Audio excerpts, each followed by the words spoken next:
ada Cu, dan ada S. Nah, sekarang bagaimana dengan A dan C? A dan C tidak ada unsur bebas kan? Kalau tidak ada unsur bebas, memang akhirnya mau tidak mau harus menuliskan biloxnya, ya. Nah, Bapak yang gampang dulu deh yang C ya. Kalau yang C itu berarti kan plus 2 di sini. Ini min 1. Kalau PBBR 2 berarti ini min 1, ini plus 2. Jadi yang pasti yang C bukan reaksi redoks, ya. Jadi C bukan reaksi redoks, C bukan reaksi redoks, C bukan reaksi redoks, kemudian yang E juga berarti bukan. Jawabannya adalah yang D. Begitu. Jadi yang A kita nggak perlu cek, ya. Oke, kemudian selanjutnya anak-anak bisa ya nomor 4 ya. Kalau nomor 4 harusnya bisa lah ya. Oke. Insya Allah, Pak. Oke, sip, good. Kemudian nomor 5 sekarang. Setengah reaksi yang terjadi di anoda pada persamaan reaksi berikut adalah, nah ingat anoda loh ya di sini ya. Bapak seringkali bilangnya begini, kraw. Apa sih maksudnya kraw itu? Kraw. Katoda itu tempat terjadinya reduksi, ya, tempat terjadinya reduksi. Anoda itu tempat terjadinya reaksi oksidasi. Ya udah, berarti di sini anoda kan? Anoda berarti tempat terjadinya reaksi oksidasi. Yang mengalami oksidasi di sini kelihatan kok di sini Fe. Lihat nih, Fe biloxnya 0 kan anak-anak ya. Terus di sini plus 3 kan. Nah, begitu. Jadi jawabannya adalah yang C. Fe menjadi Fe3+ ditambah 3 elektron. Itu adalah reaksi di anoda. Sudah. Nah, kemudian selanjutnya yang nomor 6. Nomor 6, 2 gram sampel gas hidrogen, 2 gram sampel gas hidrogen, hidrogen itu H11, itu berarti AR-nya 1 ya, pada temperatur T dan volumenya V, memberikan tekanan sebesar P. Kemudian, gas deuterium. Gas deuterium. Apa ya gas deuterium itu ya? Deuterium itu sebetulnya sama aja gas hidrogen. Cuman ARH-nya itu 2. Ya, nih. ARH-nya itu 2 nih, deuterium itu. Ya, hidrogen berat jadinya. Adalah suatu isotop dari hidrogen. Nah, terus pertanyaannya begini. Berikut ini, kondisi manakah yang juga akan memberikan tekanan sebesar P pada temperatur yang sama? Nah, ini pakai rumusnya apa? Pasti anak-anak tahu lah ini ya. Rumusnya PV-NRT. PV sama dengan NRT. Nah, sekarang Bapak akan tulis dulu untuk yang pertama dulu ya. Untuk gas yang hidrogen dulu. Oh ya, gas hidrogennya hati-hati ya. Gas hidrogen itu adalah bukan H, tapi H2. Sama seperti Bapak bilang gas oksigen. Gas oksigen itu berarti O2. Gas nitrogen N2 ya. Pak, kalau misalkan pingin H aja apa dong kok seperti itu? Kalau H aja berarti namanya adalah atom hidrogen. Itu baru H ya. Nah, kalau ini kan gas hidrogen berarti kan H2 ya. Nah, jadi Bapak tulis untuk yang pertama Bapak tulisnya kan PV sama dengan NRT. Gini. Terus habis itu kita bisa cari mol kan? 2 gram gas hidrogen. Jadi mol H2-nya, ingat cara mencari mol itu massa per MrH2 kan? Jadi massanya adalah 2, MrH2-nya 2, berarti 1 kan? Nah, berarti saya tulis P, kemudian sama dengan N-nya 1, RT per volume. Bapak tuliskan volumenya di bawah, begitu ya. Nah, ini volumenya adalah volume 1. Kemudian sekarang bandingkan dengan yang kedua. Yang kedua juga kan sama ini, PV sama dengan NRT. Ya. Nah, terus habis itu kalau saya balikkan berarti kan ini P-nya sama dengan NRT per volume. Nah, terus di sana disebutkan tuh ya temperaturnya sama ya, temperaturnya sama. Ya udah, berarti di sini saya bisa bandingkan untuk yang pertama dengan yang kedua nih. Oh ya, ini tekanan 1, ini yang 2 ya. Yaitu temperaturnya sama, berarti Bapak coret isi RT-nya. RT-nya coret, RT-nya coret. Nah, begitu. Sudah. Kemudian, karena di sana disebutkan akan memberikan tekanan sebesar P juga, itu berarti saya bisa katakan P1 itu sama dengan P2 kan? Jadi di sini per V1 sama dengan N per V2. Nah, sekarang tuh ya, kita ingin N per V2-nya sama seperti 1 per V1. Ya, jadi saya tulis di sini 1 per V1, V-nya kan di sini V1-nya saya ganti V. Kemudian di sini N per V2. Nah, sekarang tinggal dicek satu-satu ya, dari A sampai E, manakah dari N per V2 itu sama dengan 1 per V. Sekarang coba ya, Bapak tulis yang A nih. Untuk yang A, di sana kan tertulis nih 2 gram deuterium, volumenya adalah V. Jadi di sini saya tulis dulu molnya kan. Molnya, mol deuterium. Deuterium itu Bapak tulisnya berarti kan deuterium Bapak tulisnya 2 ya. Nah, sama dengan masanya adalah 2. Nah, MR-nya berapa nih sekarang nih? MR-nya bukan 2 loh di sini sekarang. MR-nya adalah 4. MR-nya adalah 4. Karena kan di sini deuterium itu ARH-nya adalah 1 kan, AR-nya adalah 1. Berarti di sini saya tulis setengah. Nah, terus volumenya adalah V.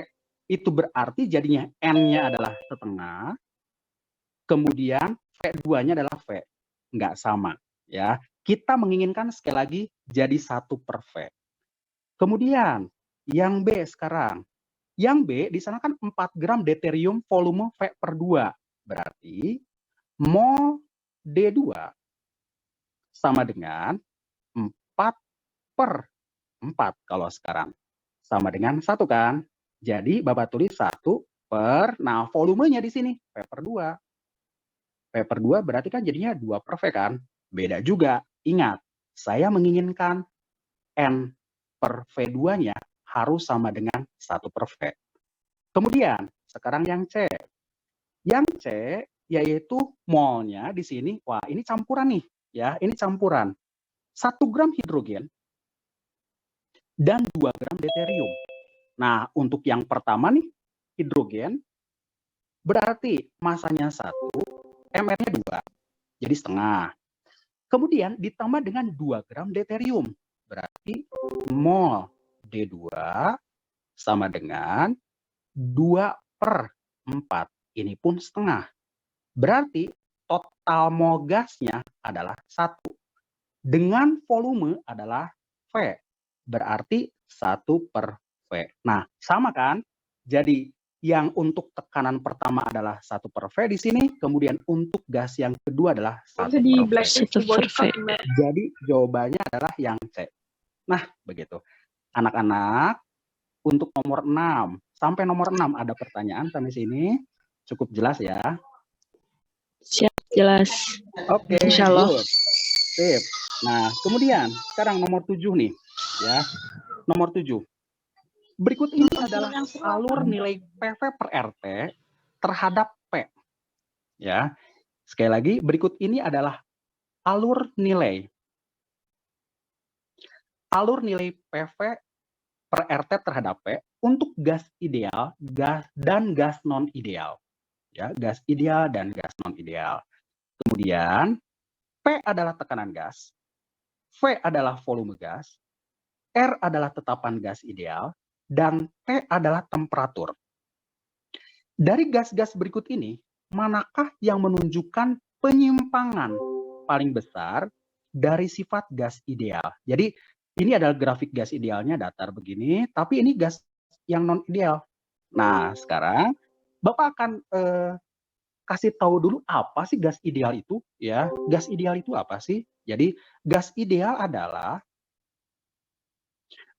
itu adalah gas yang antar partikelnya tidak ada interaksi. Tidak ada interaksi sama sekali. Nah, gas ideal adalah gas yang antar partikelnya tidak ada interaksi sama sekali. Nah, di sini ya, yang ditanyakan itu adalah manakah yang menunjukkan penyimpangan paling besar untuk sifat gas ideal. Dari sifat gas ideal, berarti pilih gas dari A sampai E yang punya interaksi paling kuat.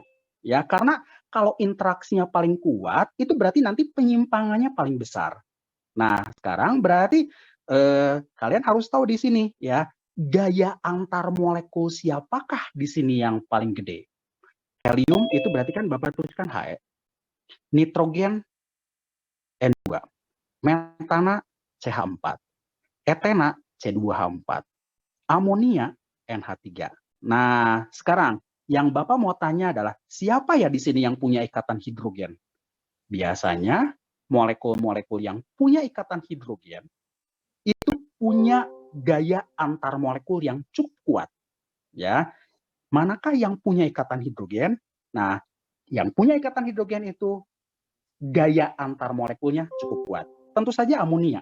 Ya, ingat ikatan hidrogen itu kan ikatan yang terjadi antara H sangat polar dengan FON kan, ya nggak? Jadi jawabannya adalah yang. Tapi kalau yang ditanya, manakah yang menunjukkan ya sifat gas yang paling mendekati ideal? Nah, itu berarti yang gaya antar partikelnya paling lemah. Yang paling lemah tentu saja helium, ya.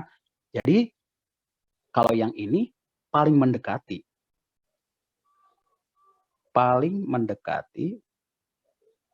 sifat gas ideal. Gitu ya. Kenapa? Karena gaya antar molekulnya paling lemah ya, helium itu. Oke. Nah, ini topik yang ini memang kalau menurut saya agak susah karena di kelas 12 itu kita nggak belajar nih yang ini. Di SMA itu kita nggak belajar gas ideal ya. Oke, kemudian sampai sini ada yang mau ditanyakan nggak anak-anak? Cukup jelas ya? Siap, jelas. Insya Allah. Oke, sip. Kemudian sekarang nomor 8 nih. Nomor 8, di antara senyawa berikut ini, manakah yang punya tekanan uap paling rendah?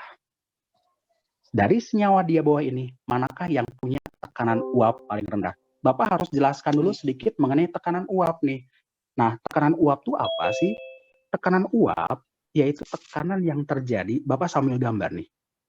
Tekanan uap yaitu tekanan yang terjadi dari suatu cairan jika cairan itu dimasukkan ke dalam wadah yang tertutup. Jadi ini cairan, ya. Cairan pada suhu berapapun itu sebagian akan menguap. Nah, kalau menguap itu kan berarti menjadi gas. Kalau menjadi gas itu berarti di area sini ada tekanan, namanya adalah tekanan uap. Ini tekanan uap, ya. Lambangnya adalah P. Tekanan uap ya. Tapi kalau misalkan tekanan uap murni berarti P0 ya. Itu penjelasannya di sifat koligatif materi kelas 12. Kemudian tekanan uap dipengaruhi oleh apa sih? Ya, harga P itu dipengaruhi oleh apa sih? Dua. Yang pertama adalah suhu. Yang kedua adalah gaya tarik antar molekul. Nah, penjelasannya gini, kalau suhunya makin tinggi, kebayang ya, kalau suhu makin tinggi berarti makin banyak yang menguap.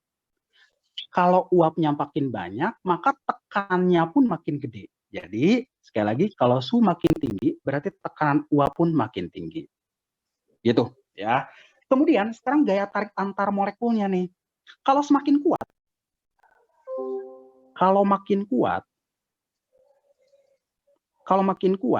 itu berarti makin sulit menguap.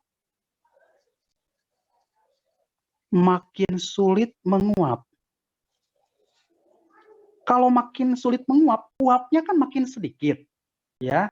Uapnya makin sedikit berarti tekanan uapnya itu kecil. Nah, begitu. Sekarang balik lagi ke soal nih. Di antara senyawa berikut ini, karena tidak ada temperatur, berarti ini dianggapnya temperaturnya sama.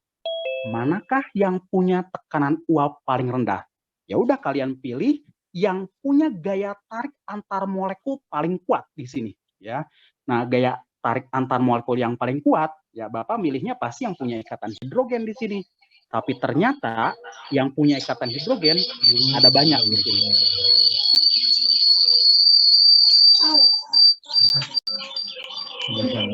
Ayo, Ya. Mohon maaf itu siapa ya? Mohon dimatikan dulu itunya, speakernya. Oke. Silakan dilanjut, Pak. Oke, sip. Nah, sekarang balik lagi ya. Di sini jadinya yang tekanan uapnya paling kecil yaitu yang punya gaya tarik antar molekulnya paling kuat. Nah, Bapak mikir kalau yang gaya tarik antar molekulnya paling kuat yang punya ikatan hidrogen. Tapi ternyata di sini dari A sampai E semua punya ikatan hidrogen. Nih, H2O punya ikatan hidrogen. H2O2 punya ikatan hidrogen. Etanol, CH3CH2 punya ikatan hidrogen. Aseton aja yang enggak, ya di sini enggak punya ikatan hidrogen. Asam asetat punya ikatan hidrogen. Nah, jadi di sini yang mana yang ikatan hidrogennya paling kuat? Nah, sekarang untuk menentukan mana yang paling kuat, Bapak tuliskan struktur ya. Tapi strukturnya saya bikinnya 2 dimensi. H2O harusnya kan bentuknya V, tapi Bapak bikinnya rata gini, H, strip O, strip H. Nanti kita akan bandingkan. Kemudian H2O2 berarti Bapak bikin gini, H, strip O, strip O, strip H. Kemudian etanol, etanol berarti CH3, CH2, strip O, strip H. Kemudian aseton Bapak skip, kemudian asam asetat berarti CH3, C, ikatan rangkap O, strip O, H.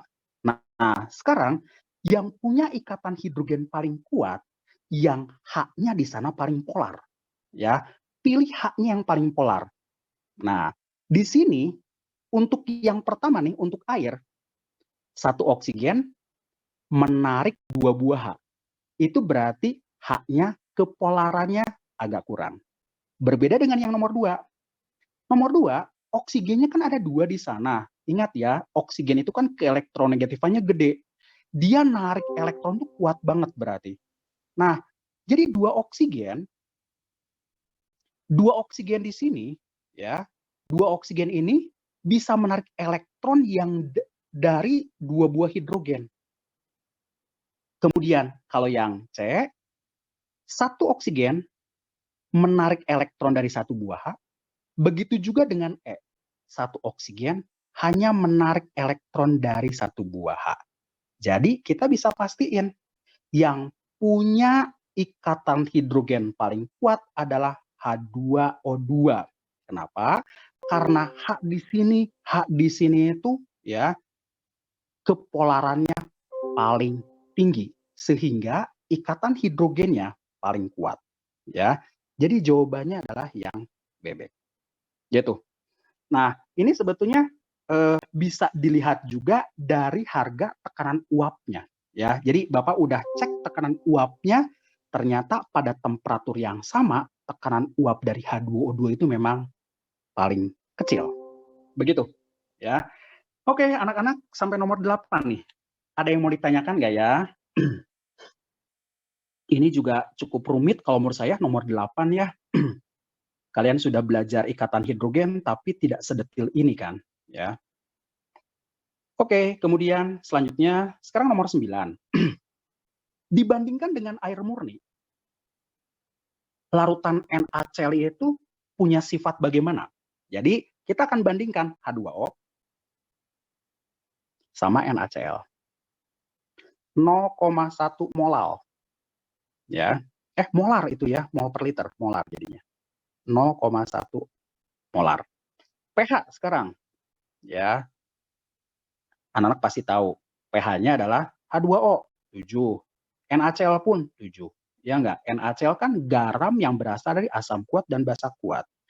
Kemudian daya hantarnya. Daya hantarnya. Nah, kalau H2O itu berarti daya hantarnya itu rendah. Sedangkan kalau untuk yang NaCl daya hantarnya tinggi kan. Kemudian titik didihnya. Titik didih.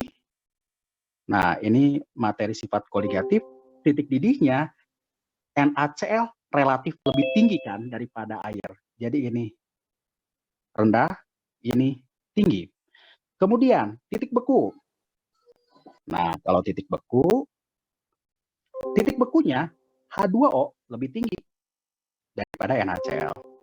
Sekali lagi, penjelasan ini berhubungan dengan sifat koligatif. Ya, ini CDE itu hubungannya dengan sifat koligatif. Terus terakhir tekanan uapnya. Nah, kalau tekanan uapnya H2O lebih tinggi daripada NaCl adalah yang D. Jadi NaCl punya titik beku yang lebih rendah daripada air. Gitu. Kemudian selanjutnya, sekarang yang nomor 10. Nah, kalau nomor 10 ini materi kelas 10 ya, materi kelas 10. Perhatikan unsur-unsur dalam susunan berkala yang terdapat pada periode kedua dari blok P. Hati-hati ya, hanya blok P di sini. Pertanyaannya adalah bagaimana energi ionisasi dari unsur-unsur tersebut. Nah, sifat periodik unsur ya, sifat periodik unsur ada yang makin kiri dan makin bawah makin gede, yaitu nih, ada yang makin kiri dan makin bawah makin gede. Siapa aja itu? Bapak biasa nulisnya LoRa. LoRa plus. Apa aja ya itu tuh ya? Lo tuh logam. R tuh reduktor.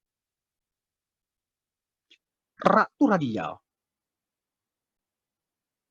Plusnya itu adalah keelektropositifan.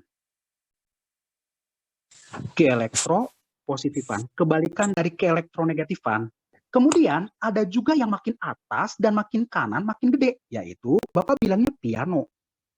Makin atas dan makin kanan itu adalah piano. Piano, apa aja ya piano tuh ya? Pi itu potensial ionisasi. Potensial ionisasi. Nah, potensial ionisasi itu nama lainnya dari energi ionisasi kan? Energi ionisasi.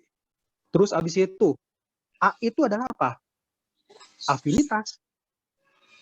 Afinitas elektron. Kemudian N-nya apa? Negatif. Negatif itu berarti apa? Keelektronegatifan. Keelektronegatifan. Kemudian N-nya apa? N-nya adalah non-logam. Non-logam. Kemudian O-nya apa? O-nya adalah oksidator. Aduh, ini mepet nih ya. Oksidator. Oksidator. Nah, tapi sayangnya yang piano itu banyak pengecualian. Untuk yang ano, yang ini nih, maksimalnya sampai golongan 7A. Untuk yang energi ionisasi, ada pengecualian. Golongan 2 lebih besar daripada golongan 3A. Kemudian golongan 5 lebih besar daripada golongan 6. Begitu ya. Jadi kalian harus tahu dulu sifat energi ionisasi ternyata makin atas dan makin kanan makin gede. Kemudian sekarang yang ditanya itu adalah untuk blok P saja ya. Kalau blok P, Bapak bikin sistem periodik unsur-unsurnya nih ya. Nah, kira-kira begini kan sistem periodik unsur-unsurnya gini. Nah, jadi ini adalah blok S. Ini adalah blok P nih. Ini adalah blok D. Blok F-nya Bapak nggak tulis. Nah, yang blok P itu mulai dari golongan 3 berarti. Ya. Mulainya dari golongan 3. Nah, berarti di sini karena periodenya adalah periode 2, berarti mulainya dari si boron. Ya. Ini kan berarti periode 2. Nih, di sini itu urutan-urutannya nih, ya. Ini boron. Kemudian karbon. Terus di sini nitrogen, oksigen, kemudian fluorin, terusnya itu neon, ya.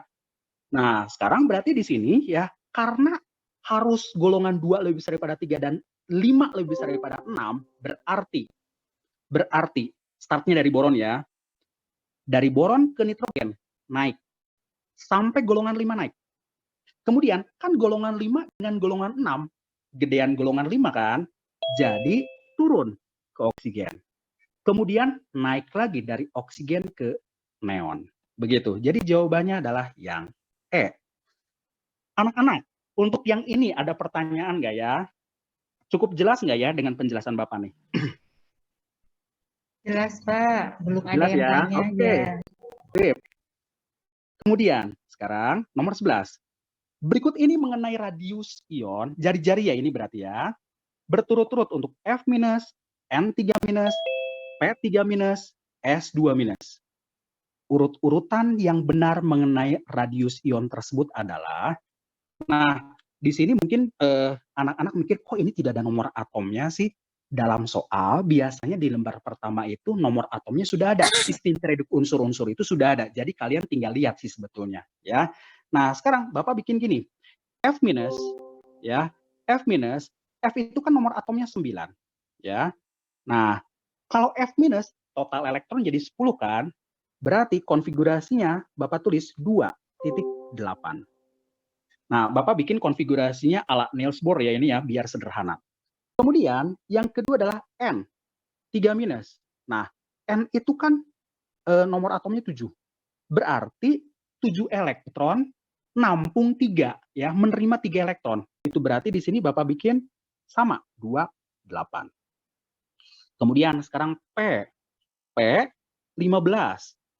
3 minus. Nah, berarti P itu tadinya punya 15 elektron, menerima 3. Berarti total elektronnya 18. Jadi Bapak bikin 2, 8, 8. Kemudian satu lagi, S2 minus. S2 minus, S itu nomor atomnya 16, itu berarti total elektronnya pun sama, jadinya 18. 2, 8, 8. Sekarang kita urutkan dulu begini ya. Siapa yang jari-jari paling gede? Jari-jari yang paling gede ya pasti yang ini dulu. Karena ini punya 3 kulit kan? Ya enggak? Dia punya 3 kulit. Nah, sekarang mana yang paling gede? Yang paling besar adalah P3 minus. Ya, jadi Bapak bikin P3 minus itu lebih besar daripada S2 minus. Wah, kenapa bisa P3 minus lebih gede? Alasannya karena di sini ya, kalau P ya, kalau P kan konfigurasinya 288. Yang narik elektron ini ya hanya 15 proton. Proton yang ada di sini anggap saja magnet ya. Jadi di sini itu ada besi 2, ada 8, ada 8. Kemudian di sini itu ada 15 magnet ya. Di sini ada 15 magnet, sedangkan di sini ada 16 magnet. Tentu saja yang 16 magnet itu menarik lebih kuat. Kalau 16 itu menarik lebih kuat, itu berarti jari-jari lebih kecil. Ya, jadi Bapak tulis P3 minus lebih besar daripada S2 minus. Nah, dengan penjelasan yang sama, F minus dengan N3 minus, ya, jadi di sini N3 minus itu lebih besar daripada F minus, begitu ya. Jadi ini jawabannya adalah yang D. Begitu. Oke, kemudian selanjutnya nomor 12 sekarang. Di antara kelompok molekul di bawah ini yang tidak, nah ini pertanyaannya adalah yang tidak mengikuti kaidah oktet adalah, ini memang ribetnya adalah kalian tuh harus bikin rumus Lewisnya. Ya, kita harus bikin rumus Lewisnya. Untuk CO2 ya, kalian pasti tahu kalau CO2 itu udah fix oktet, ya nggak sih? Oktet nih, Bapak bikin gini, misalkan C. Nah, C-nya di tengah kan, oksigen, oksigen. Terus gini kan, gini. Nah, 8. Jadi ini pasti memenuhi lah yang A ya, Bapak skip. B, O2. Nah, kalau O2 berarti di sini O dengan O. O itu punya 6 elektron kan. Nah, begini. Ini juga ternyata oktet. Jadi Bapak lewat. Sekarang yang C nih. BCl3 ya, BCl3, B-nya di tengah.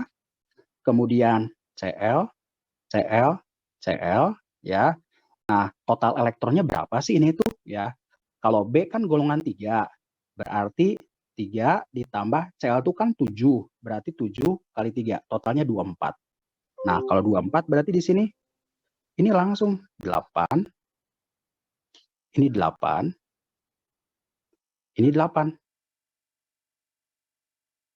Nah, B hanya dikelilingi 6. Nah, ini berarti tidak oktet nih, ya. Nih, ini tidak oktet. Bapak berarti harus lanjutin NO2. NO2 ya, NO2 ini juga Bapak yakin tidak oktet. Kenapa? Karena kalau dijumlahkan ini ganjil nih. Oksigen itu kan 6 kali 2 ditambah 5, 17. Ya, ini 17. Jadi kalau Bapak bikin gini. Jadi si N-nya ya, si N-nya itu ganjil dapatnya. Nah, gini. Si N-nya itu hanya dikelilingi oleh 7, ya, berarti tidak oktet. Terus SO2. Nah, untuk SO2, ini Bapak bikin S, oksigen, oksigen. Nah, sekarang S itu dan oksigen itu sama-sama elektronnya 6 kan valensinya, jadi totalnya 18 kan. Nah, yang ini bentuknya seperti ini nih ya. Nanti kalian bisa diskusikan ya sama teman-teman ya. Ini kenapa bentuknya seperti ini? Nah, karena pada umumnya di sekolah sepertinya sih bentuknya tidak seperti ini. Nah, bentuknya seperti ini. Kenapa Bapak bisa yakin ini bentuknya seperti ini? Dicek dengan muatan formal. Ternyata dengan muatan formal, semua unsur-unsur yang ada di sini muatan formalnya sama, yaitu 0. Nih, oksigen. Oksigen, cara menentukan muatan formal itu adalah elektron valensinya 6, dikurangi banyaknya elektron ikatan dibagi 2, berarti setengah kali 4, kemudian dikurangi pasangan elektron bebasnya ada 4, 0. Kemudian sekarang S. S itu 6, dikurangi setengah dikali 8, dikurangi 2, ini 0. Ya, jadi O, S, dan O semuanya muatan formalnya 0. Itu berarti bentuk seperti ini adalah bentuk yang paling stabil. Tapi dampaknya adalah apa? Dia tidak memenuhi kaidah oktet kan? S-nya dikelilingi oleh 10 ini tuh. Ya, jadi jawabannya adalah yang C. Semuanya tidak memenuhi kaidah oktet. Nah, jadi untuk yang nomor 12 sekali lagi ya, karena ini memang harus dicek satu-satu ya. Nanti kalian diskusikan ya sama teman-teman ya.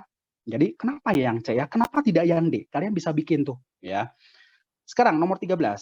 Berikut ini kelompok mana yang hanya mengandung ikatan kovalen? Nah, ikatan kovalen umumnya terbentuk dari non-logam dengan non-logam.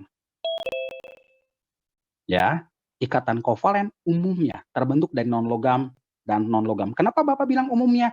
Karena ada juga loh untuk yang logam, dia ternyata ikatannya kovalen. Contohnya apa? Be. Bapak bikin BeCl2. Ini kovalen ini, ya. Meskipun Be-nya itu adalah logam. Kemudian ada lagi, misalkan Al, ya. AlBr3, ya. Ini kovalen ini, ya. Kovalen begitu. Nah, jadi di sini ya kita cek ya, mana yang hanya mengandung ikatan kovalen. Yang A nggak mungkin. Kenapa Bapak bisa dengan cepat A nggak mungkin? Karena di sana cuma ada Al nih. Al itu kan logam kan. Kalau Al logam, ikatannya pasti ikatan logam. Salah berarti. Kemudian yang B, BCl3, benar tuh. SiCl4, betul. PCl3, betul. Kemudian, kenapa tidak yang C? Yang C itu ada NaCl, ini ikatannya ion. Kenapa tidak yang D? Ada NaI, ini ikatannya ikatan ion. Kenapa tidak yang E? Nah, yang E ada NH4Br. NH4Br itu punya ikatan ion, kovalen, dan kovalen koordinasi. Ya, jadi untuk senyawa NH4Br atau NH4Cl dia punya ikatan yang sangat lengkap tuh. Dia punya ikatan ion, dia punya ikatan kovalen, dan dia punya ikatan kovalen koordinasi. Begitu. Jadi jawabannya adalah yang bebek. Kemudian nomor 14 sekarang. Dari senyawa berikut ini, manakah yang kelompok zatnya mengandung ikatan hidrogen? Ya, ini kelihatannya ikatan hidrogen di OSK 2016 sering keluar nih. Ikatan hidrogen yaitu ikatan yang terjadi antara H sangat polar dengan FON dari molekul yang lain. Ya, ikatan hidrogen adalah ikatan yang terjadi antara H sangat polar dari suatu molekul dengan FON dari molekul yang lain. Apa yang disebut dengan H sangat polar? H sangat polar itu adalah H yang langsung berikatan dengan FON, begitu ya.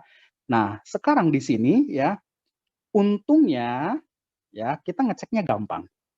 Lihat yang A, NH4Cl itu tidak punya ikatan hidrogen. Dia tuh dominannya ikatan ion, NH4 plus Cl minus. Jadi ini bukan nih. Ini dominannya ikatan ion. Yang C juga ada ikatan ion, ion, ion. Jadi yang B. Coba lihat, NH3 ada N dengan H. CH3NH2 ada N dan ada H. HNO3 ada H yang langsung berikatan dengan N. Begitu ya. Jadi jawabannya adalah yang bebek. Anak-anak, sampai nomor 14 ada pertanyaan? Cukup jelas ya? Oke, sekarang nomor 15. Ikatan apa yang terdapat dalam cis 2-butena berikut ini? Ya. Nah, di sana ada yang disebutkan ikatan sigma dan ikatan phi. Ikatan sigma ini juga harus dijelaskan lebih detail nih ya. Ikatan sigma itu untuk yang ikatan tunggal. Tunggal. Ikatan phi itu muncul di ikatan rangkap. Muncul di ikatan rangkap nih. Ya. Jadi kalau misalkan Bapak bikin lagi, ini C, rangkap C, gini, ini H, di sini H, di sini C. Nah, gini. Berarti di sini yang ikatan sigmanya dulu ya. Ini ikatan sigma nih. Ini 1, 2, 3, 4, 5, 6, 7, 8, 9. Kemudian yang ini nih, ya. Ini satunya pasti ikatannya ikatan sigma nih. Gitu. Ya. Terus habis itu untuk ikatan pi-nya satunya ini ikatan pi nih. Ini satu ikatan pi. Nah, begitu. Ya, jadi untuk yang nomor 15 ya ikatan sigmanya itu harusnya 11. Bapak tadi ngitungnya kok 10 ya? Harusnya 11 ya. Ini 1, 2, 3, 4, 5, 6, 7, 8, 9, 10. Oh ya, 11. Betul. Ya, jadi di sini jawabannya adalah yang C. Jawabannya adalah yang C. Kemudian nomor selanjutnya, nomor 16. Nah, kalau ini berhubungan dengan kalorimeter ya, termokimia. Oh.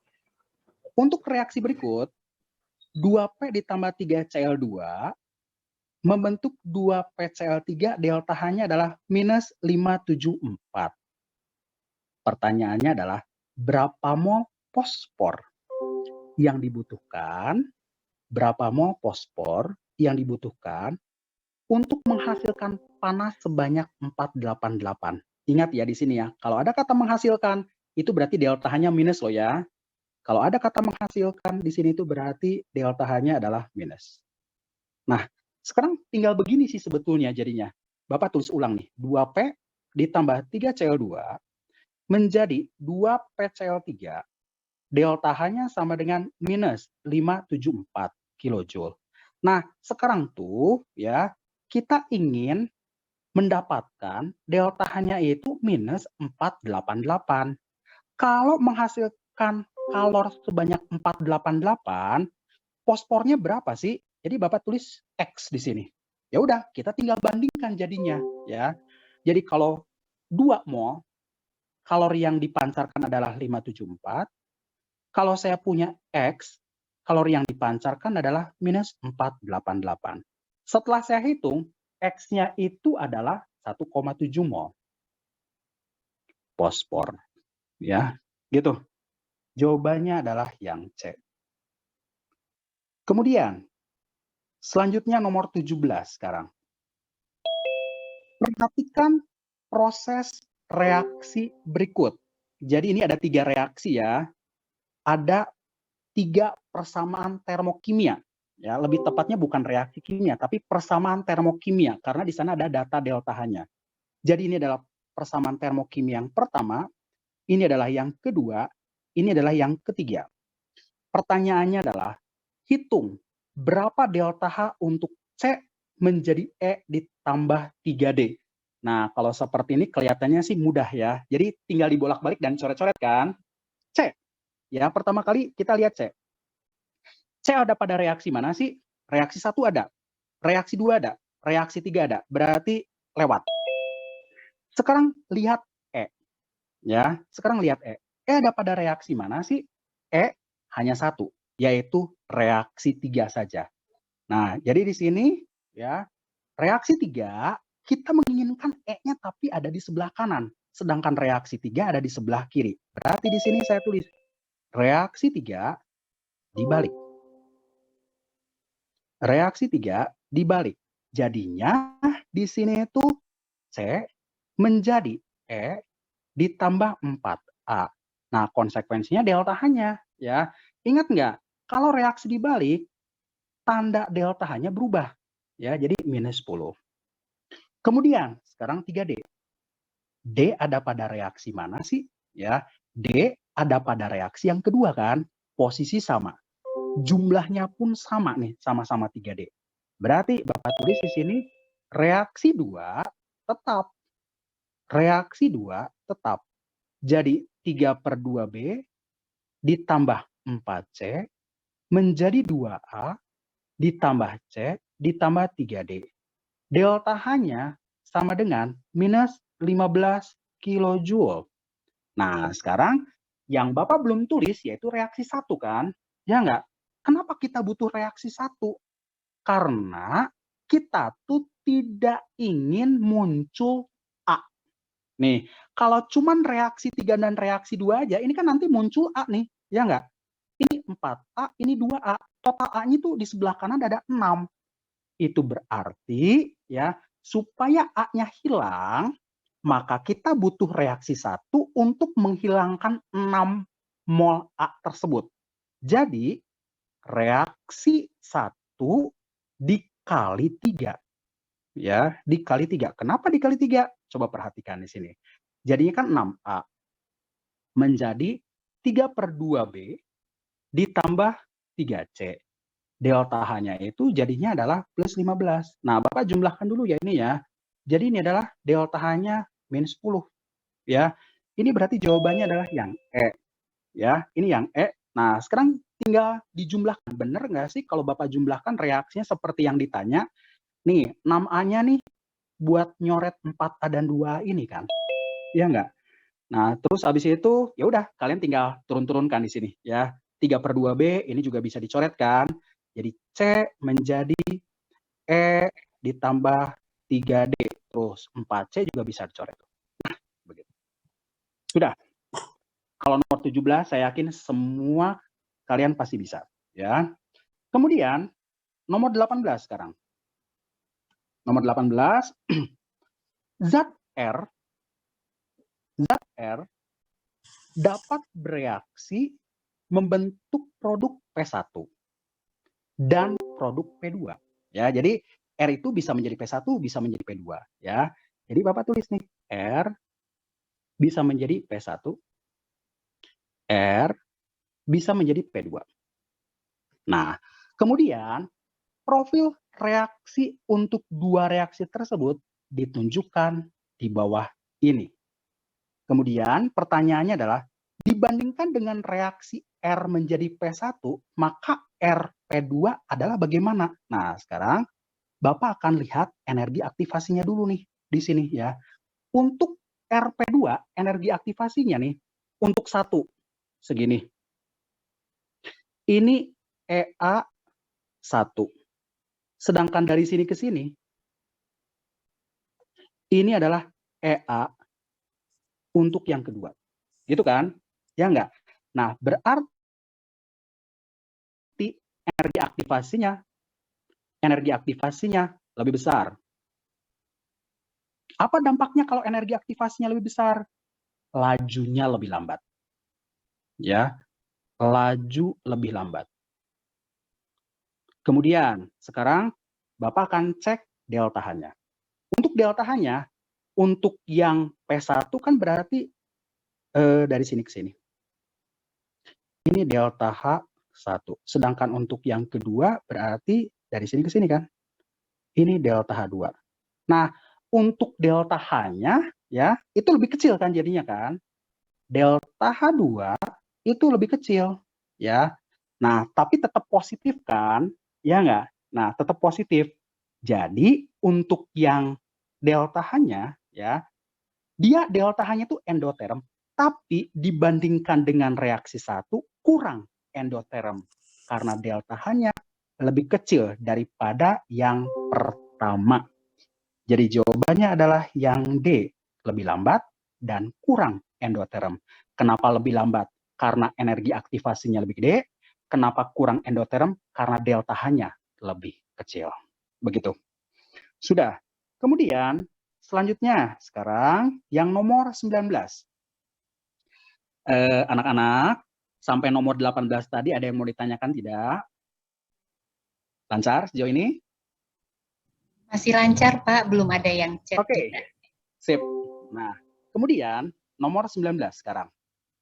Dalam larutan, ion peroksidisulfat S2O42- bereaksi dengan ion iodida. Sesuai dengan reaksi seperti ini. Ya, ini reaksinya.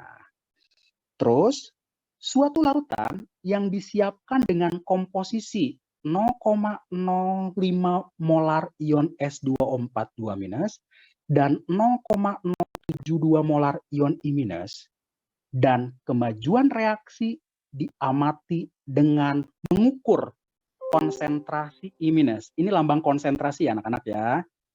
Diperoleh data seperti pada tabel berikut ini. Pertanyaannya adalah, berapa ya konsentrasi S2O42- yang tersisa pada saat 800 detik? Nah, sekarang Bapak tulis dulu reaksinya. Jadi reaksinya adalah di sini S2O8 2- ditambah 3I-. Nah, yang sebelah kanannya kita tidak tuliskan juga nggak masalah. Bapak tulis mula-mulanya. Mula-mulanya S2O8 kan 0,05. Kemudian I-nya adalah 0,072. Kemudian bereaksi, kemudian sisa. Nah, di tabel ya, di tabel nih pada 800 detik si I- nih, I-nya tinggal 0,046. Jadi Bapak tulis di sini 0,046. Berarti I- yang bereaksi adalah 0,072 dikurangi 0,046. Jadi di sini 0,026. Kemudian di reaksi berlakukan perbandingan koefisien sama dengan perbandingan mol. Jadi di sini adalah 0,009. Pembulatan sih sebetulnya ini ya. Pembulatan ini sebetulnya enggak 0,009 tapi 8 bla bla bla. Tapi saya bulatkan jadi 0,009 sehingga hasilnya adalah di sini 0,041. Jadi konsentrasi S2O82- yang tersisa pada saat 800 adalah segini. Ya, yang bebek. Jadi ini sebetulnya stoikiometri biasa ya, bukan laju reaksi malah ya. Oke. Kemudian selanjutnya nomor 20. Dua gas di atom X2 dan Y2 bereaksi sesuai persamaan reaksi. Bapak tulis ulang di sini. X2 gas ditambah Y2 gas menjadi 2XY gas. Ini gas semua. Ya. Ini gas semua. Suatu campuran X2Y2 masing-masing mengandung 0,5 mol dipanaskan dalam wadah tertutup. Jadi mula-mulanya di sini mula-mulanya 0,5 mol ya. Mula-mula 0,5, kemudian di sini 0,5. Dipanaskan dalam wadah tertutup sehingga reaksi mencapai keseimbangan. Nah, sekarang perhatikan grafik ya. Grafik berikut ini menunjukkan hubungan antara jumlah mol masing-masing gas dan perubahan waktunya. Nah, terus habis itu pertanyaannya adalah, berdasarkan grafik di atas, berapakah nilai Kc? Nah, sekarang Bapak jelaskan dulu sedikit tentang grafiknya nih. Nah, untuk grafiknya, ini berarti kan untuk X2 ya. Ini untuk X2 dan Y2 di sini ya. Startnya memang 0,5 kan? Di soal sudah ada, di grafik pun di sini dijelaskan ini 0,5. Kemudian dia sebagian bereaksi berarti kan turun konsentrasinya, molnya turun. Nah, ini di titik ini titik setimbang nih anak-anaknya ya. Kenapa titik setimbang? Karena konsentrasi X2 dan Y2-nya tidak berubah lagi ya. Jadi di sini nih titik sini adalah titik setimbang. Nah, sekarang di sini hasilnya adalah 0,2. Artinya apa? Disetimbang X2 dan Y2 adalah 0,2 ya. Artinya apa? Disetimbang X2 dan Y2 adalah 0,2. Udah beres ya. Kemudian sekarang XY. XY wajar awalnya 0. Karena kan pada saat di sini dia belum terbentuk. Kemudian dia terbentuk, kalau terbentuk makin lama makin banyak. Nah, kemudian stop di sini. Ya, ini adalah titik setimbangnya. Nah, pada saat di sini molnya adalah 0,6. Ya, jadi di sini Bapak bisa tuliskan mula-mula reaksi setimbang. Ingat nih, di setimbang Bapak udah bilang tadi X2 dan Y2 adalah 0,2. Ini 0,2. Kemudian XY-nya ya 0,6. Gitu. Sudah. Kemudian sekarang kita akan cari berapa KC ya, berapa KC. Sebetulnya ini tidak dilengkapi nggak masalah karena fokus kita adalah mencari harga KC. Tapi kalau ingin dilengkapi, Bapak bisa tulis di sini 0,6, di sini 0,3, di sini 0,3. Kemudian KC berarti Bapak cari konsentrasi dulu ya. Perhatikan ternyata di soal volumenya enggak ada. Jadi Bapak tulis 0,2 per V, 0,2 per V, 0,6 per V. Terus persamaannya adalah KC sama dengan konsentrasi XY dipangkatkan 2 dibagi dengan konsentrasi X2 dikali konsentrasi Y2. Jadi sama dengan 0,6 per V kuadrat dibagi dengan 0,2 per V. Nah, karena di sini 0,2 per V-nya ada 2 biji. Bilangin kuadratnya. Langsung kuadrat, gitu kan? Bisa dicoret ya ini ya. Coret gitu ya. 0,6 per 0,2 kuadrat, betul nggak sih?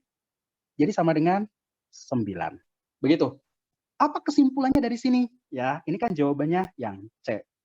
Apa kesimpulannya? Kesimpulannya adalah kalau koefisien kiri dengan koefisien kanan sama, nih seperti ini kan koefisien kirinya 2, koefisien kanan 2 kan, volume tidak diketahui pun tidak masalah, karena nanti kecoret. Ya, oke, jelas ya. Kemudian selanjutnya nomor 21. Nomor 21, dari reaksi kesetimbangan di bawah ini, manakah yang pada temperatur konstan bila tekanannya bertambah tidak merubah konsentrasi? Itu berarti gini ya, tekanan diperbesar, ini tidak menggeser kesetimbangan. Tekanan diperbesar tidak menggeser kesetimbangan. Nah, jadi di sini ya, pilih yang koefisien kiri sama dengan koefisien kanan. Pilih yang koefisien kiri sama dengan koefisien kanan. Jawabannya adalah yang E. Lihat, koefisien kirinya 2 kan? Koefisien kanan pun 2. Begitu. Ya. Oke. Kemudian selanjutnya, sekarang yang nomor 22. Nah, nomor 22, 23 tuh sederhana kelihatannya nih. Dalam reaksi CH3NH2 ditambah H2PO4- menjadi CH3NH3+ ditambah HPO42-, ion H2PO4 ini tuh apa sih? Ya, kalau kalian perhatikan, ini reaksi asam basanya Bronsted-Lowry kan? Ya enggak? Ini asam basanya Bronsted-Lowry. Bronsted-Lowry. Nah, di mana? Ingat nggak yang disebut dengan asam? Asam itu adalah donor kan? Donor proton atau donor H+. Kalau basa, yaitu aseptor kan? Aseptor proton atau H+. Nah, sekarang perhatikan di sini nih. H2PO4- kan jadi HPO42-. Itu berarti hidrogennya berkurang kan? Dia berarti mendonorkan. Ya nggak sih? Dia berarti mendonorkan. Kalau mendonorkan, jelas. H2PO4- perannya sebagai asam. Kemudian, nomor 23 sekarang. Pada 0 derajat, konstanta produk ion dari air atau nilai KW dari air yaitu 1,2 kali 10⁻⁻15. Biasanya kan kalau pada temperatur standar ya, 25 derajat 1 atm, 10⁻⁻14 kan. Ini dalam kondisi 0 derajat ya, nilai KW adalah 1,2 kali 10 pangkat min 15. Pertanyaannya adalah, berapakah pH air? Berapakah pH dari air murni pada 0 derajat? Nah, jadi karena nilai KW-nya tidak 10 pangkat min 14, jadi nilai pH airnya bukan 7. Ya nggak? Bukan 7. Karena apa? Bapak bisa tulis gini berarti nih. H2O itu kan kalau diuraikan menjadi H plus tambah dengan OH minus. Gini, nilai KW itu sama dengan konsentrasi H plus dikali konsentrasi OH minus kan? Nah, dalam air murni,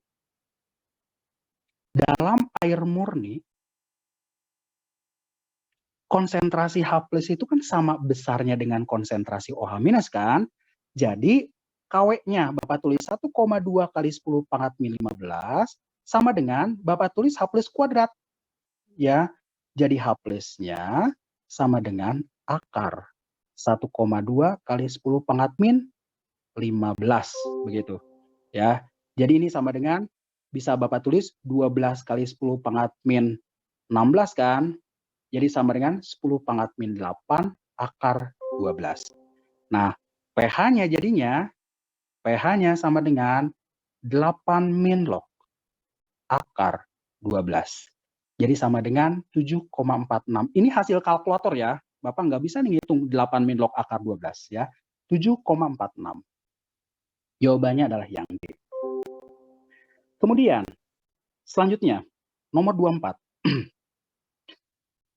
100 ml larutan 0,1 molar KOH dicampur dengan 100 ml larutan yang mengandung HCl 0,075 dan asam asetat 0,5. Ya, asam asetatnya 0,05. Pertanyaannya adalah, maka larutan yang terbentuk akan mengandung spesies apa sih di sini? Ya, akan mengandung spesies apa sih? Jadi Bapak bikin dulu gini ya. Jadi dalam wadah nih. Ke dalam wadah ini, saya masukkan KOH. Saya masukkan HCl. Saya masukkan juga CH3COH. CH3COH. Nah, yang pasti yang bereaksi itu adalah KOH dengan HCl, KOH dan CH3COH. Ya. Nah, sekarang Bapak tuliskan dulu reaksinya. Bebas sih sebetulnya ya, asal jangan HCl dengan CH3COH, karena mereka tidak saling bereaksi asam dengan asam. Jadi, Bapak tuliskan di sini KOH ditambah dengan HCl. Hasilnya adalah HCl ditambah dengan H2O. Kemudian KOH-nya di sana 10 milimol. Anak-anak paham ya, 10 milimol ya. Jadi ini 100 dikali 0,1 molar. Jadi 10 milimol. Kemudian HCl-nya pun sama, 100 dikali 0,075, jadi 7,5 milimol. Mula-mula reaksi sisa. Nah, sekarang berarti di sini yang habis jelas HCl 7,5, 7,5, 2,5, kemudian di sini 7,5, 7,5, 7,5, 7,5. Nah, begitu. Terus habis itu, ingat, di sini masih ada CH3COH. Jadi, reaksi yang kedua Bapak tulis. KOH tambah CH3COH. Hasilnya adalah KCH3CO tambah H2O. Itu. Nah, di mana KOH-nya ada 2,5, ya. Kenapa 2,5? Sisa dari reaksi tadi, ya, sisa reaksi tadi. CH3COH-nya adalah nah 0,05 ini dikali 100 kan? Jadi 5 Bapak tulisnya. Mula-mula reaksi sisa. Ini nah, jadi di sini 2,5, 2,5, 2,5, 2,5, 2,5, 2,5. Nah, kalau kalian perhatikan, CH3COH dengan KCH3COO itu adalah buffer kan. Dan buffernya adalah buffer asam kan. Ya enggak? Nah, sekarang jadi di sini balik lagi ke topik ini adalah setelah reaksi beres, ada spesies apa aja sih? Ya, ada spesies apa aja sih? Jadi kalau misalkan Bapak bikin lagi di sini nih, ya. Di sini berarti ada KCl nih. KCl kan berarti jadinya K plus Cl minus. Dia kan ion, K plus Cl minus. Nah, kemudian sekarang ada CH3COH nih. Yang ini nih, sebanyak ini. Ada CH3COH. Kemudian ada apa lagi? Ya, nih, ada KCH3COO kan? Ya nggak? KCH3COO itu Bapak tulis K plus CH3CO minus. Siapa lagi? Buffer asam itu kan berarti di sini kalian bisa cari konsentrasi H plusnya kan? K dikali A per G kan? Ya.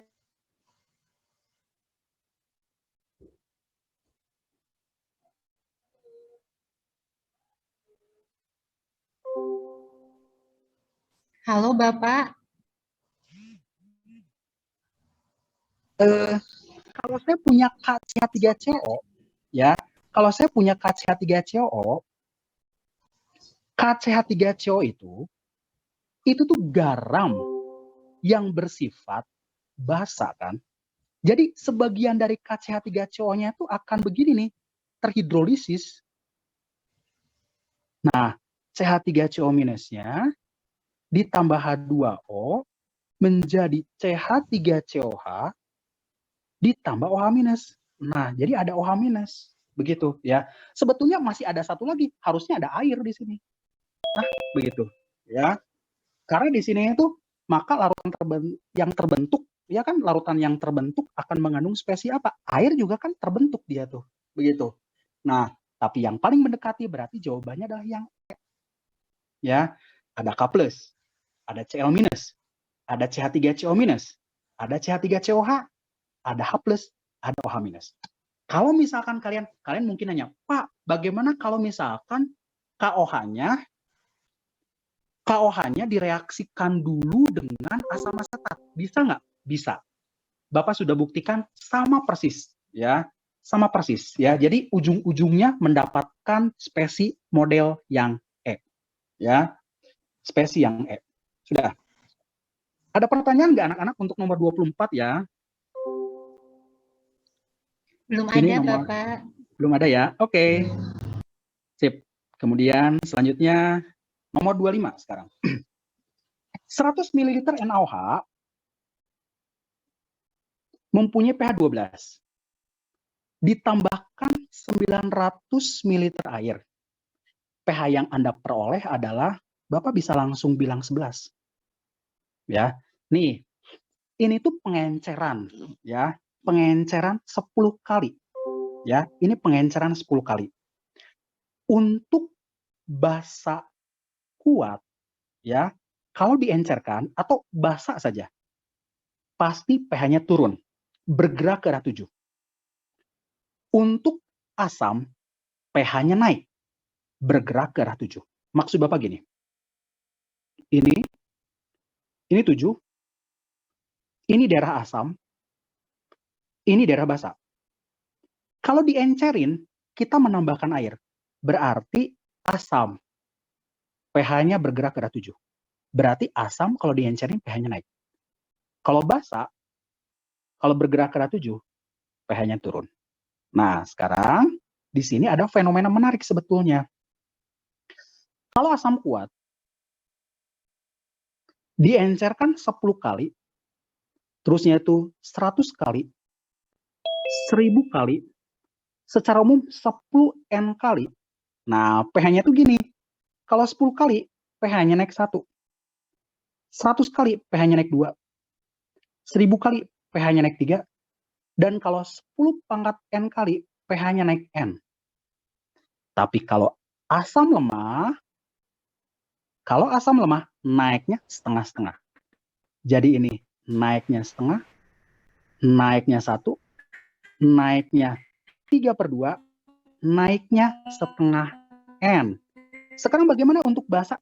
Kalau basa mirip dengan yang asam, cuman pH-nya turun. Jadi kalau untuk basa kuat, ya, ini berarti turun 1, turun 2, turun 3, turun N. Dan untuk basa yang lemah, ya, ini turun setengah, turun 1, turun 3/2, turun N/2. Begitu. Nah, sekarang perhatikan. NaOH tadinya Bapak punya 100. Ditambah air 900 jadi 1000 kan? Ya enggak? Nah, jadi di sini 100 menjadi 1000. Berarti ini pengenceran 10 kali kan? pengenceran 10 kali. Nah, karena NaOH itu adalah basa kuat, diencerkan 10 kali berarti pH-nya turun 1. Ya. Jadi pH turun 1. Jadi ini sama dengan pH-nya 11. Nah, begitu. Pak, bisa nggak pakai M1V1 sama dengan M2V2? Boleh. Sama aja hasilnya. Ya. Ini Bapak hanya untuk mempercepat, mempermudah saja. Ya. Kemudian, nomor 26 sekarang. Bila Anda membuat larutan asam lemah, seperti pada tabel di bawah ini dengan molaritas yang sama, pertanyaannya adalah, maka yang akan memberikan pH paling kecil. pH paling kecil berarti paling asam. pH paling kecil berarti paling asam. Ya. Nah, kalau paling asam dimiliki oleh asam yang relatif kuat. Asam kuat. Asam kuat mempunyai nilai Ka yang besar.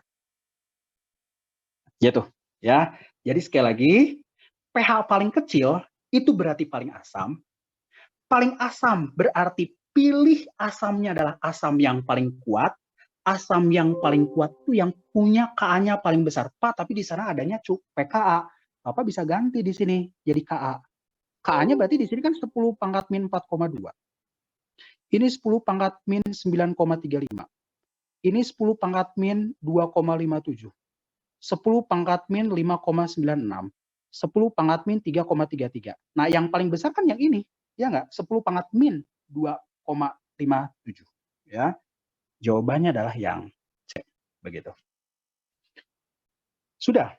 Nah, kemudian sekarang 4 terakhir berhubungan dengan kimia organik. Ya, kimia organik.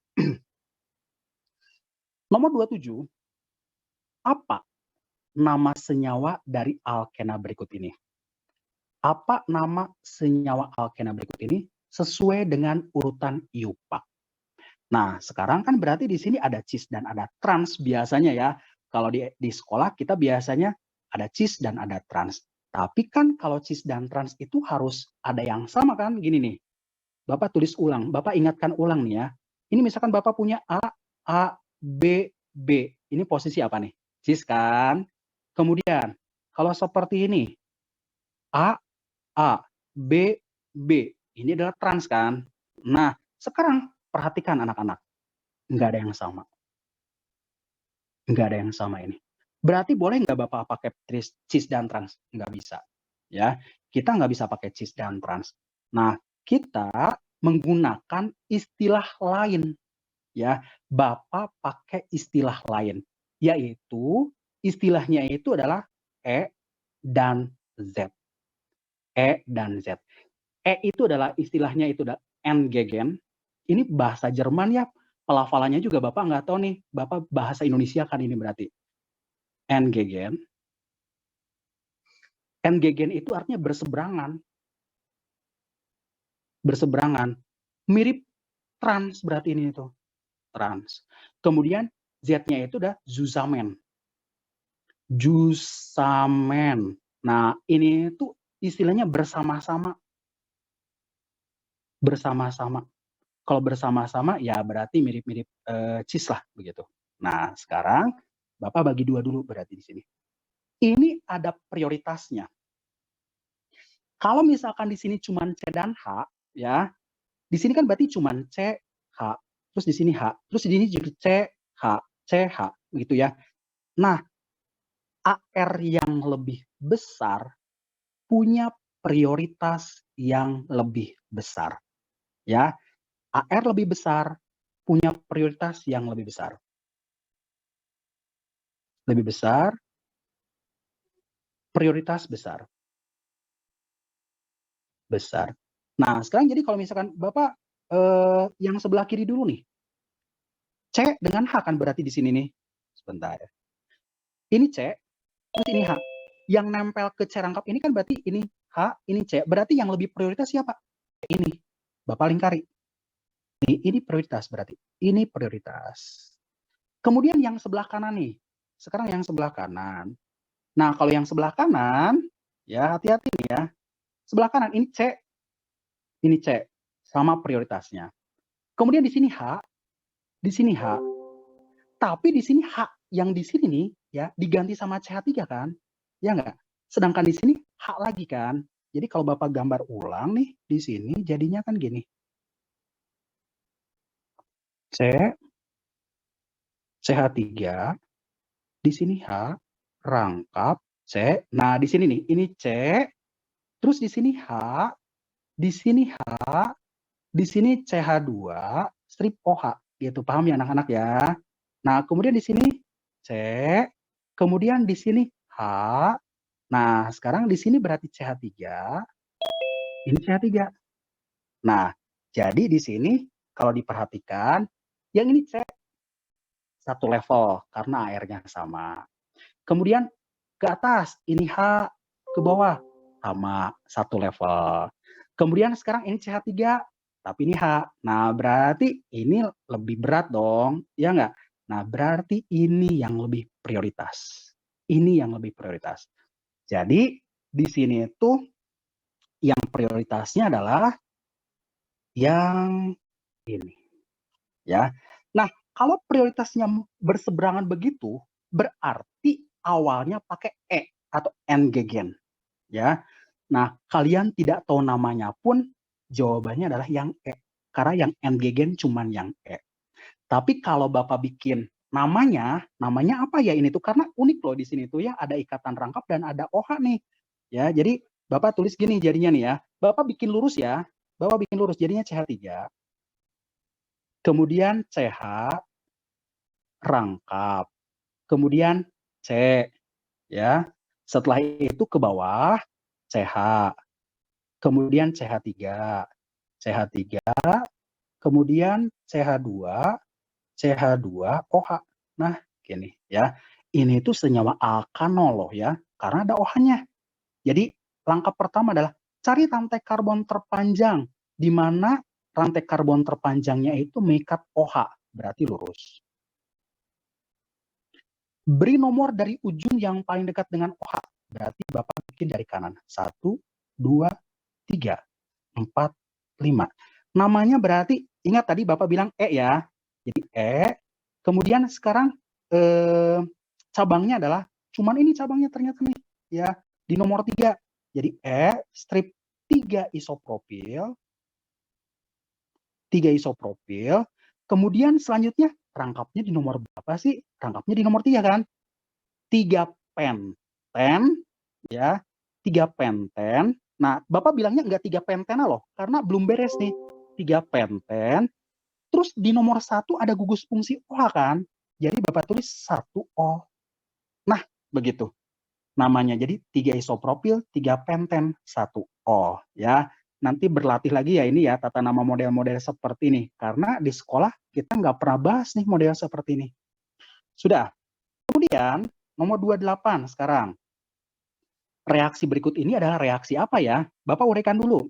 CH3, C ikatan rangkap O strip H, ditambah H2O menjadi CH3, CH, OH, OH. Nah, begini. Jadi ini tadinya rangkap menjadi tunggal ya. Kalau rangkap jadi tunggal, reaksi adalah reaksi adisi ya. Jadi kalau substitusi tidak ada perubahan jenis ikatan. Substitusi cirinya adalah tunggal tetap tunggal atau rangkap tetap rangkap, tidak ada perubahan. Kemudian kalau adisi adalah rangkap 3 jadi rangkap 2, rangkap 2 jadi tunggal. Eliminasi kebalikannya. Eliminasi berkebalikan dengan adisi. Ya, begitu. Sudah. Kemudian selanjutnya, sekarang nomor 29.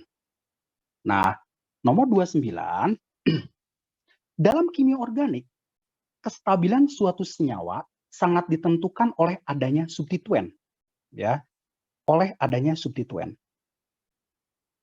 Dari keempat isomer berikut ini, urutan kestabilan, nah, dari yang paling tidak stabil sampai paling stabil adalah, nah, tapi ini kalau dilihat dari pilihannya, nggak ngurutin sih, ya. Kita tinggal membandingkan.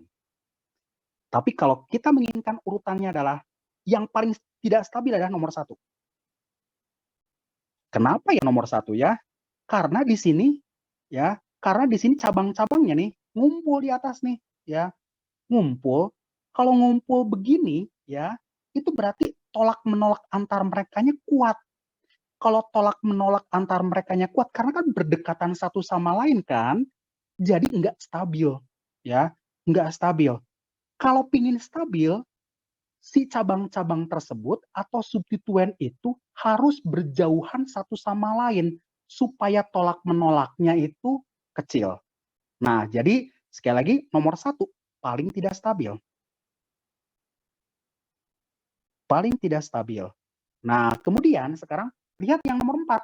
Nomor 4 itu menyebar semua tuh ya. Jadi ini CH3-nya di sini, substituennya ini di sini, ini di sini. Nah, itu menyebar tuh. Ini berarti paling stabil.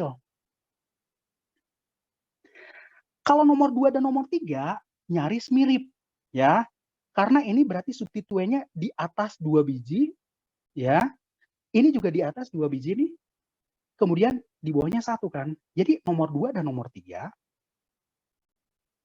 kira-kira begini ya. Jadi kestabilannya mirip. Kita nggak bisa menentukan mana yang paling stabil untuk nomor 2 dan nomor 3. Nah, jadi sekarang tinggal pilih di sini mana yang benar. Ya. Jadi jawabannya adalah yang C nih. Ya, jawabannya adalah yang C. 4 lebih stabil daripada 2. Bener kan? Ya nggak? 4 lebih stabil daripada 2. 3 lebih stabil daripada 1. Begitu. Oke, satu lagi. Senyawa alkohol jika dipanaskan dalam suasana asam, ya, jika dipanaskan dalam suasana asam akan mengalami reaksi dehidrasi. Dehidrasi berarti kehilangan molekul air dengan menghasilkan alkena dengan kerangka yang berbeda dari kerangka senyawa semula. Ya, jadi ini berarti bisa si cabangnya bisa berubah. Pertanyaannya adalah, produk utama dari alkena adalah sesuai dengan aturan Zaitsev.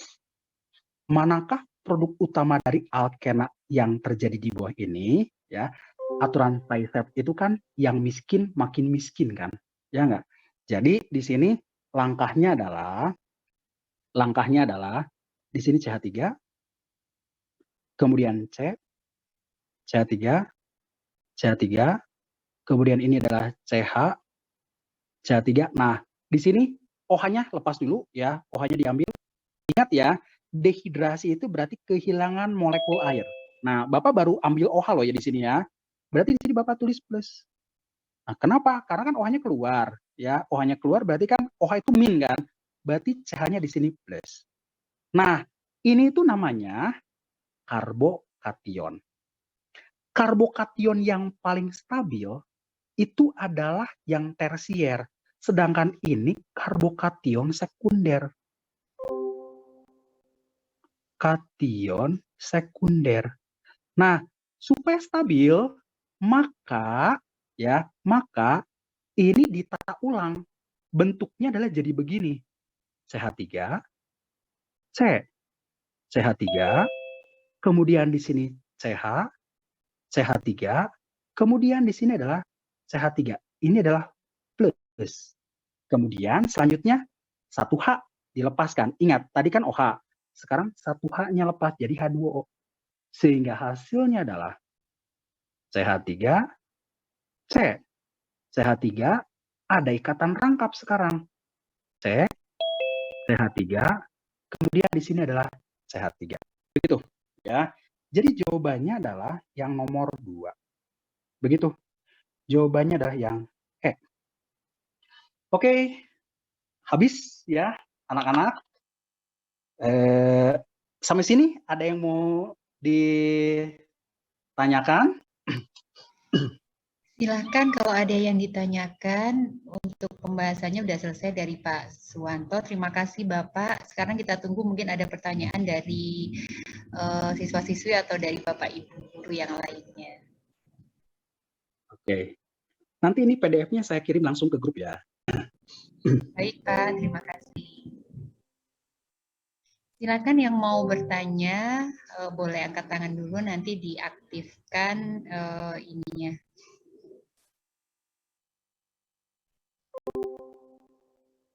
Oke, sepertinya tidak ada ya Bu ya. Oh, baik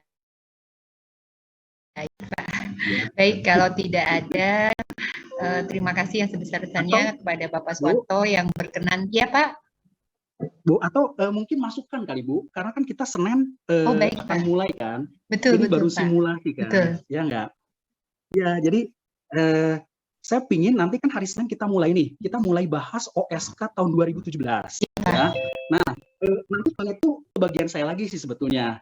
Jadi itu untuk masukan buat saya dan teman-teman pemateri yang lain, kira-kiranya apakah saya kecepatan ya. Nah, ataukah justru terlalu lambat ya. Itu jadi saya ingin ada masukan sih sebetulnya. Silakan Bapak Ibu dan adik-adik mungkin ya, biar lebih ini kalau mau ada masukan, ini Bapak pematerinya dengan lapang dada mau menerima masukan. Kalau tidak ada pertanyaan, boleh memberikan masukan dari apa yang sudah dipaparkan tadi dari awal sampai akhir. Kalau mungkin, nah itu ada Pak, Bu Sylvia sudah mantap Pak katanya, terima kasih. Bu Sylvia lebih mantap nanti ya, lihat pemateri yang nanti ya. Kalau dari saya Mas sudah cukup Pak. Cukup ya? Iya, sudah melihat waktu juga pas 30 menit itu sudah luar biasa, tidak terlalu cepat. Mungkin peserta didik masih malu-malu ini Pak mau tanya karena ya baru perdana ya. Nanti ke depannya mungkin mudah-mudahan nanti bisa ada yang interaktif gitu. Kalau ada hal-hal yang memang materinya tidak diajarkan di sekolah, kalian bisa raise hand dulu. Jadi karena tadi ada beberapa yang saya sendiri tidak bisa unmute sehingga suaranya bocor. Nah, itu nanti akan mengganggu di rekaman yang nanti kita share gitu ya. Oh iya, betul.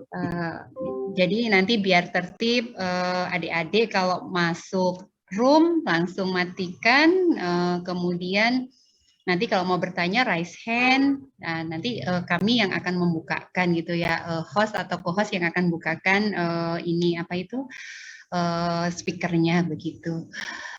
Begitu Bapak, nampaknya ini belum ada yang bertanya ya. Tapi tadi sejauh ini tidak putus-putus ya Bu ya di sini ya. Saya memang sengaja off kameranya supaya saya pikir supaya stabil juga di sini. Enggak putus-putus ya Bu ya? Tidak Pak, lancar Pak. Suaranya juga bersih ya. Bersih Pak, jelas. Tidak ada yang putus-putus ya. Cuman tadi sedikit ada miss tadi, cuman berapa detik mungkin ya agak diem gitu. Satu kali hanya. Tapi sisanya lancar Pak. Syukurlah Bu. Iya. Baik, Bapak, Ibu, dan adik-adik sekalian, terima kasih sudah menyempatkan diri belajar di tengah hari, di bulan puasa. Mudah-mudahan apa yang kita lakukan ditulis sebagai kebaikan buat kita. Kemudian terima kasih yang sebesar-besarnya buat Pak Suwanto yang sudah membagikan ilmunya. Semoga jadi ilmu yang bermanfaat bagi kita semua sehingga kebaikannya nanti akan diterima seterusnya oleh Bapak Suwanto dan kita tentunya. Ya Bu, makasih Bu. Saya juga minta maaf nih kalau misalkan ada kesalahan tadi, mungkin konsep-konsep yang kurang jelas ya karena keterbatasan waktu juga, jadi saya mohon maaf. Sudah mantap kok Pak, tidak ada yang tidak jelas, insya Allah sudah lanjut. Sangat jelas, saya malah belajar banyak tadi dari beberapa yang Bapak sampaikan. Itu ada dari Budianti tadi. Oh iya, sangat terima jelas kasih dan Budianti. Iya Bu. Iya. Oke, baik, kalau tidak ada lagi yang disampaikan. Oh, ini ada dari siswa juga Pak, ada Atfal ya, 11 MIPA 2. Ya. Dari SMA mana ini Atfal? Atfal. Cuman ada kelasnya saja, tidak ada SMA-nya ya. Iya. Oh, dari Alkantori. Oh, ini muridnya Pak Aang. Muridnya Pak Aang. Jangan dibandingkan sama Pak Aang, udah master itu. Ada Alena, murid Bapak ini. Oh iya, Alena. Ya, Oke, ada Alena. Iya. Ya. Ada Gevira juga dari SMA Muhammadiyah Tasikmalaya ini Pak, ada. Muridnya Ibu Rita ini Pak. Ya, dari Tasik. Oke. Ya. Baik, masih banyak itu kayaknya, tapi kayaknya di chat ya Pak ya, ada. Oke, ya. Nanti ya, saya baca ada. chatnya deh. Ya. Iya. Oke. Nah, ini Pak Aang bantu saya untuk sharekan itu kayaknya. Itu dari ada suka gini Wang, mana itu ya, saya juga kurang tahu, SMA 1. Itu banyak Pak dari Kuningan ya.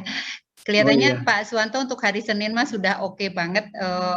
Apa itu pembagian waktunya juga sudah pas gitu ya Pak, karena kita memulainya on time, tadi on time jam 1 on time, kemudian selesainya juga pas gitu ya, masih belum jam 3 kita sudah selesai. Baik Bapak Ibu dan adik-adik sekalian, terima kasih. Sebelum kita tutup, saya mohon maaf selaku co-host, minta maaf apabila ada yang kurang dalam menemani pemateri menyajikan, ada mungkin chat yang tidak terbaca, mohon maaf. Kemudian terima kasih kembali buat Pak Suwanto. Sampai ketemu lagi insya Allah hari Senin. Bagi yang muslim, mari kita tutup dengan bacaan hamdalah dan doa kafaratul majlis. Alhamdulillahirabbil alamin. Subhanallah wa bihamdika asyhadu an la ilaha illa anta astaghfiruka wa atubu ilaik. Terima kasih semuanya. Terima kasih Pak Suwanto. Assalamualaikum warahmatullahi wabarakatuh. Selamat siang Pak Suwanto. Siang, Bu. Waalaikumsalam warahmatullahi wabarakatuh. Waalaikumsalam warahmatullahi wabarakatuh. Waalaikumsalam warahmatullahi wabarakatuh. Waalaikumsalam. Terima kasih Ibu Nani. Sama Ibu. Sama-sama, Bu. Ya.